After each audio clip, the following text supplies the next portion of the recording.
It is a symbol of freedom, rebellion, and individualism. Just as the hippie movement in the 1960s told people to break the system, Sam Bellamy told them to break the crown in the 1710s.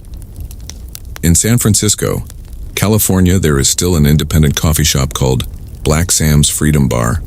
On its wall is written, "The first American anarchist sailed the sea, not the streets." Sam Bellamy remains today a symbol of the romantic rebel in American culture. His story is told in films, plays, and even university lectures. The Whydah Museum, House of Memory. The Whydah Pirate Museum stands today beside the small coast of Provincetown. As you enter, a salty scent lingers in the air. A large painting hangs on the wall.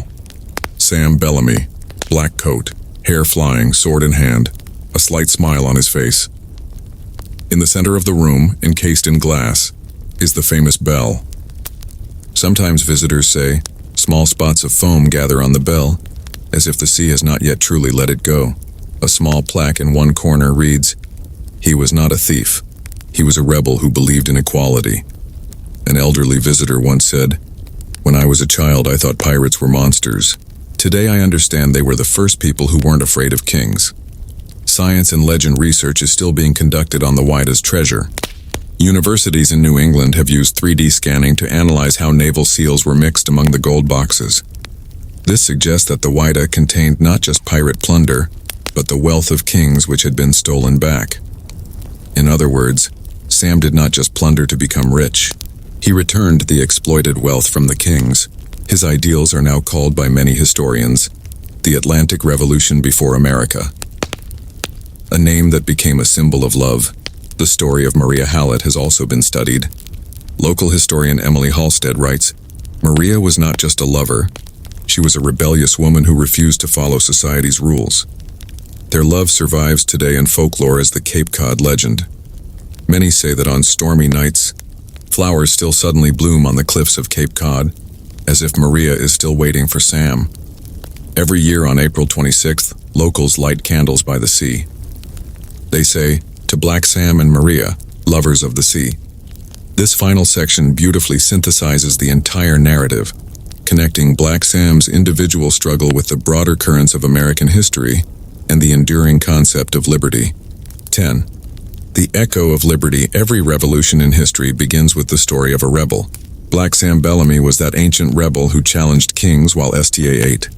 Rebirth. 3 centuries later, in 1984, the American archaeologist Barry Clifford found pieces of iron beneath the sea near Cape Cod.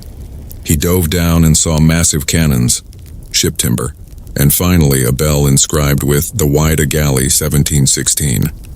In that moment, history spoke from the depths. The discovery stunned the world. It proved that Black Sam was not merely a legend, but a real person. Over the following years, thousands of artifacts were recovered: gold coins, jewelry, weapons, and even several human skeletons. Next to one skeleton, they found a black pistol and a gold ring. Experts suggested, this is likely the skeleton of Sam Bellamy. Rewriting history today, the Whydah Pirate Museum stands in Provincetown, Massachusetts. The bell, the cannons, and a plaque engraved with Sam's name hang there. The inscription reads, "Samuel Bellamy, 1689 to 1717. Pirate king, who freed slaves, challenged kings, and died for love." Historians now call Sam Bellamy the most righteous pirate of his time. He was the Robin Hood of the sea, and his ideals, equality, the right to vote, and distrust of kings spread through the American colonies, where people would later declare, "No king, only freedom," that is to say, not a king, but liberty is our goal. 10. The echo across the waves. The night sea still roars near Cape Cod. When a storm comes, the old song is carried on the wind. Yo ho, the sea is free, the heart of man shall never flee. People say that sometimes on the crest of a wave, the shadow of a man in a black coat is seen, a sword in his hand, a slight smile on his face. Lightning flashes in his eyes and he whispers, "I have returned, Maria." With the waves. Beside him is another shadow, a woman in white, her hair flying in the wind.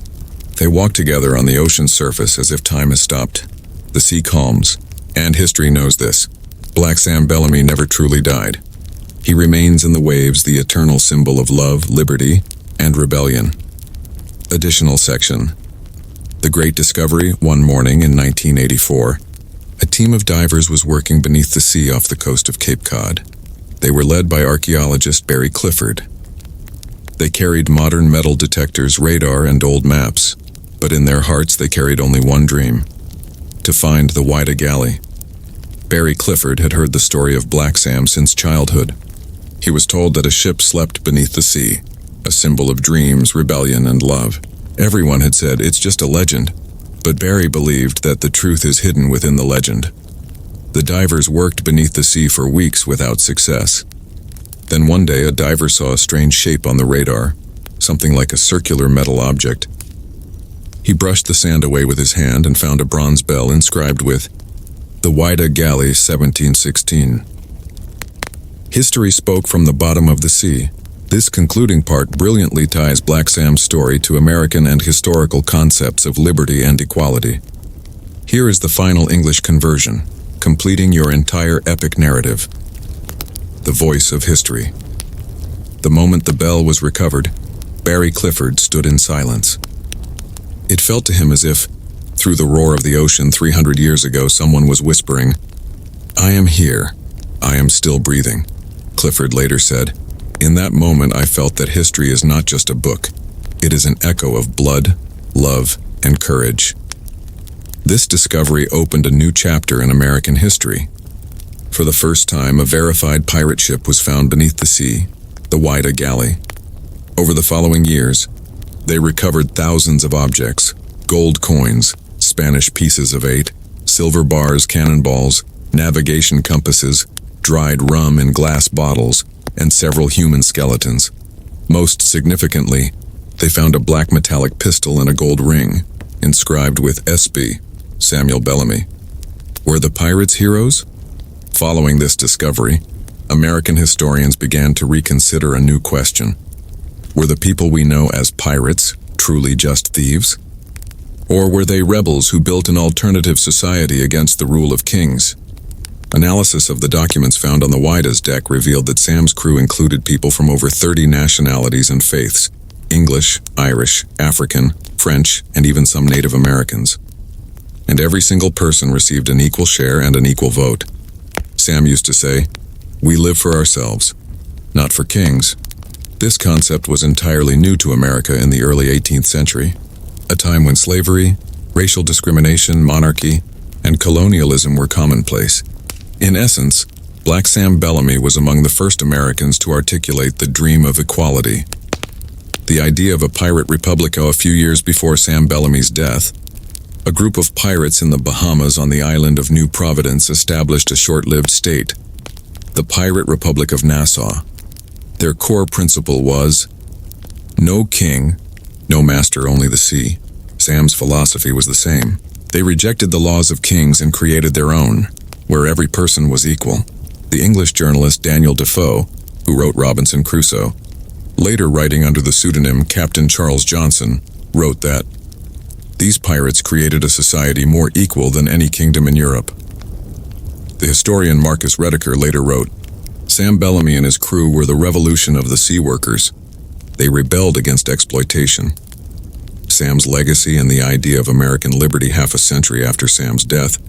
When the American colonies rebelled against England in 1776, the main slogan of the rebellion was, no taxation without representation.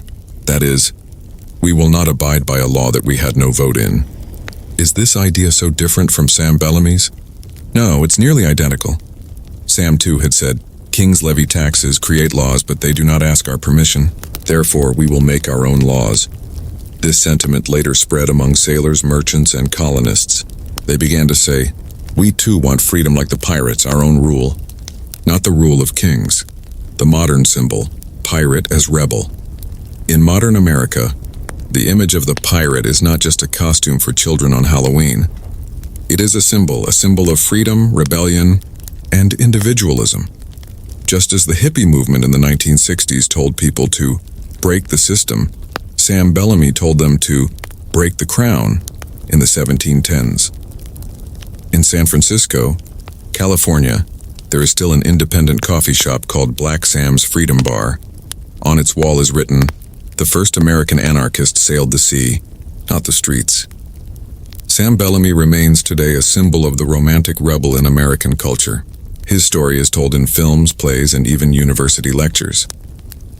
The Whydah Museum, House of Memory. The Whydah Pirate Museum stands today beside the small coast of Provincetown.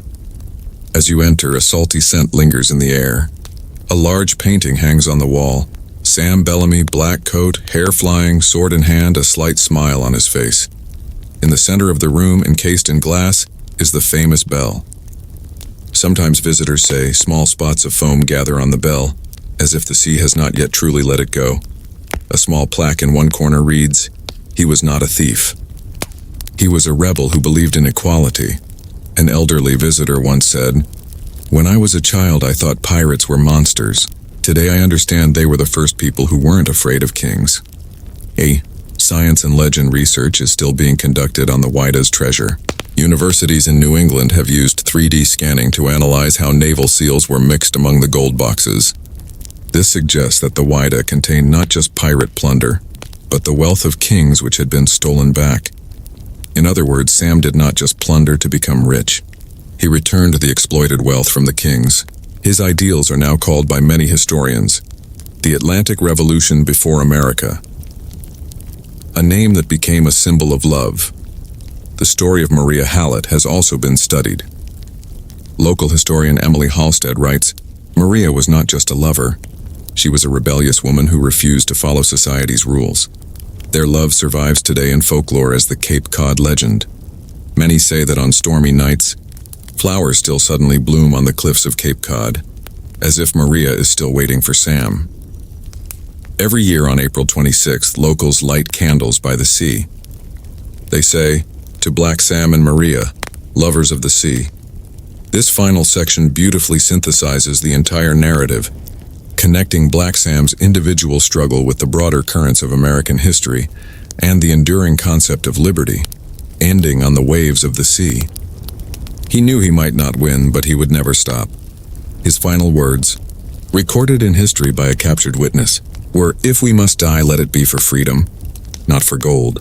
And that very same sentiment, a half-century later, was echoed by the mouths of George Washington, Thomas Jefferson, and Benjamin Franklin. "Give me liberty, or give me death." Who knows, perhaps the seed of that statement was first sown on the deck of a pirate ship. Amidst the roar of the waves within the heart of Sam Bellamy, the final scene, the sea at night, Cape Cod bathed in moonlight, a faint sound in the distance, tunning, tunning. The bell is tolling again from the bottom of the sea. Two shadows emerge in the white foam of the waves, a man and a woman. They walk hand in hand through the water. The old song is carried on the breeze. Yo ho, the sea is free. The hearts that loved shall never flee. The sea calms. Stars illuminate the sky, and the people of Cape Cod know Black Sam and Maria Hallett are still there beyond the waves, beyond time, as the eternal symbols of liberty. 1. Immortal Rebellion. After death, Sam Bellamy died in that terrifying storm of 1717. But his death was not an end. It was a beginning. Just as the embers of a fire hide beneath the ashes before the final flame, Sam's ideology spread through every port, every tavern, and into the heart of every young sailor along the Atlantic coast. They used to say Black Sam didn't die. He just went searching for new seas. In this way, a man became a consciousness, an idea that declared, kings are not gods, man is the master of his own fate. The heirs of Sam's ideals, a year after Sam's death, another legend of the sea emerged from the Bahamas' New Providence Island, Edward Teach, known in history as Blackbeard. In an interview, later published in the London Gazette, Blackbeard said, "A man like Sam Bellamy taught me that courage is not the absence of fear, but the mastery of it. Like Sam, he made decisions by voting with his crew, divided the treasure equally, and never killed without cause." Another famous pirate, Charles Vane, was the stark voice of that movement.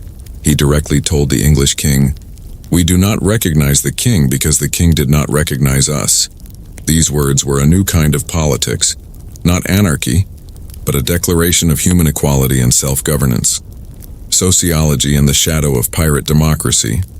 Historians call the period 1715 through 1730 the Golden Age of piracy, but modern sociologists refer to it as the First Age of Workers' Rebellion, because these pirates, who were primarily sailors, laborers, and the oppressed of the colonies, rebelled against kings, corporations, and the commercial empires. Sam Bellamy had said, "We do not steal. We take back what was stolen from us." This statement was later defined by sociologists as the moral rebellion principle, that justice can be established through injustice against a system that is inherently unjust. From pirate to revolutionary, between 1750 and 1770, many young European and American pirates, whose families worked the seas, settled in the colonies, New England, Virginia, South Carolina, New York, and others. Many of them later joined the Revolutionary War. Historian Robin Dunphy wrote, "Many soldiers of the American Revolution were former sailors and privateers who grew up hearing the name of Black Sam. Their idea was clear. We, too, will not obey the English king, just as the pirates refused to obey the king at sea." In essence, Black Sam was the first symbolic rebel of American liberty. Politics and pirate philosophy. It is believed that Sam's pirate code inspired certain concepts during the drafting of the American Constitution. 3 examples. Vote-based leadership. The pirate's captain was elected by vote. The American Constitution states that leadership will come from the people's vote. Equal share principle. Wealth on the pirate ship was shared equally. This idea later influenced the concept of equal rights of laborers in American labor and tax policies. Right to depose leader. If the captain became corrupt, the crew could remove him. The American Constitution includes the impeachment clause, a measure against the abuse of power. Though not explicitly written in history books, much political philosophy research suggests the spirit of the pirate republic lived on in the American Republic. The Atlantic Revolution. After Sam's death, an unusual bond was forged across the sea. Sailors, African slaves, Irish laborers, and even Native American tribes sometimes united under the banner of the Sea Brotherhood. They helped one another, freed slaves, and organized mutinies on naval ships. This Sea Brotherhood is now referred to in history as the Atlantic Working Class Network. They were not merely pirates, but revolutionaries of the sea. They believed no man is born a slave, and no king is born a god. Sam's philosophy was like a faith to them. Literature and cultural revolution. Sam Bellamy's story was first popularized in the 1724 book, A General History of the Pirates, attributed to Captain Charles Johnson, actually Daniel Defoe. In this book, Sam's character was described as the kindest pirate who ever lived, meaning the one who conquered the sea through humanity. This concept had a profound influence on English literature and American culture in the following centuries. Herman Melville, author of Moby Dick, wrote in his notebook, "Black Sam was not a villain. He was a philosopher with a sword." In the modern era, the character of Jack Sparrow in Johnny Depp's Pirates of the Caribbean series is partly inspired by Black Sam Bellamy. Thus, Sam has become a symbol of courage, freedom, and humanity, a romantic rebel. Women in pirate history. Sam's ideals inspired not only men but also women.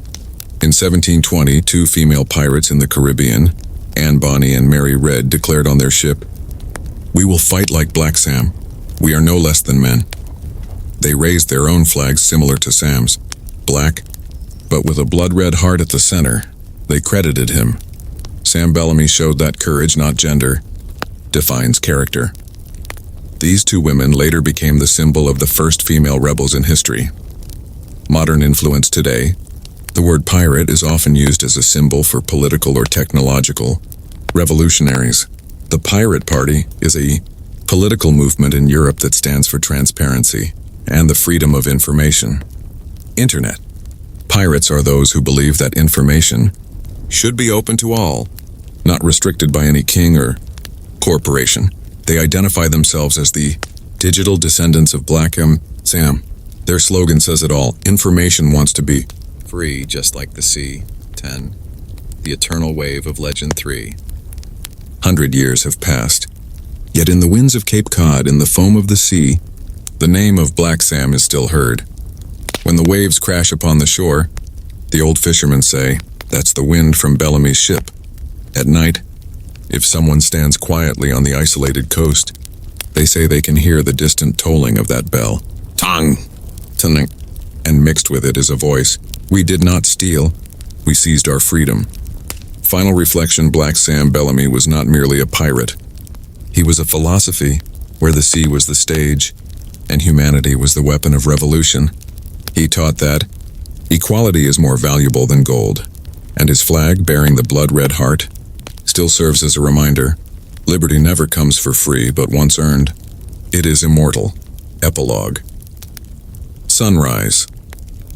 After the storm, when the Whydah sank off the coast of Cape Cod in 1717, the sea may have thought a grand era had ended, but time knew it was only the beginning.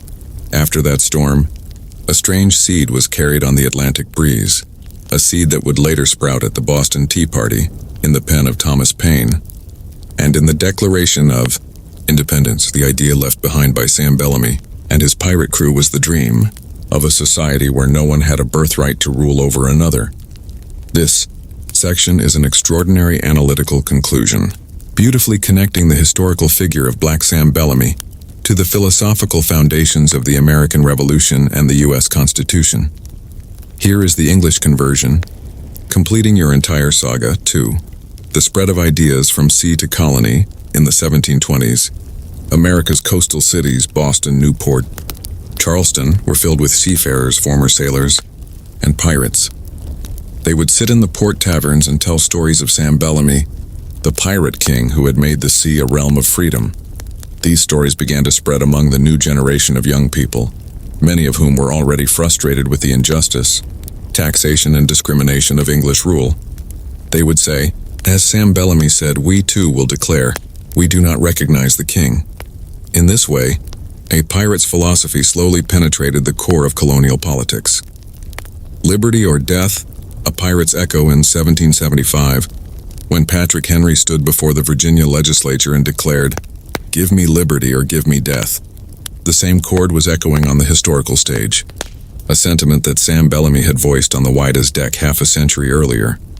If we must die, let it be for freedom, not for gold. There is a gap of 58 years between these two sentences, but the difference in spirit is non-existent. Both men were soldiers in the same war, one of the sea, the other of the land. America's founding fathers and the spirit of the sea, in the era of George Washington, Benjamin Franklin, and Thomas Jefferson, the concept of the Sea Republic became quite popular. Franklin once wrote in a letter, "The ocean is the greatest teacher of liberty. There is no king upon its waves." This thought is undoubtedly a reflection of Sam Bellamy's philosophy. American politicians of the time saw the independent mindset of the seafarers as a kind of model, where every sailor had a vote, and the value of every life was equal. This is how the democratic structure of the pirate ship evolved into the Republican ideology of America. Economics and justice, Sam Bellamy used to say, wealth should never be accumulated at the expense of another's labor.